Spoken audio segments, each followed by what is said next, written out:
Bentrovati al meteo. Pressione atmosferica in temporaneo rinforzo sull'Italia, dunque sul nostro territorio torna ad essere maggiormente stabile il tempo. Vediamo nel dettaglio la previsione di venerdì 6 agosto. Sul Veneto la situazione meteorologica torna a migliorare, lo vedete, ci attende una giornata soleggiata con cielo al massimo poco nuvoloso. Soltanto al pomeriggio saranno possibili dei veloci acquazzoni sui rilievi. Temperature in ripresa, minime tra 13 e 20 gradi, valori massimi compresi invece tra i 25 e i 31 gradi all'incirca.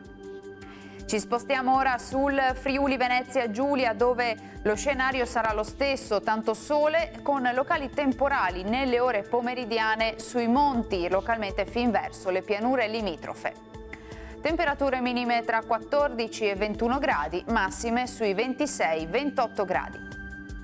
Infine diamo uno sguardo alla situazione del Trentino Alto Adige, dove avremo anche qui bel tempo ovunque, solo con qualche piovasco sui settori esteri di confine.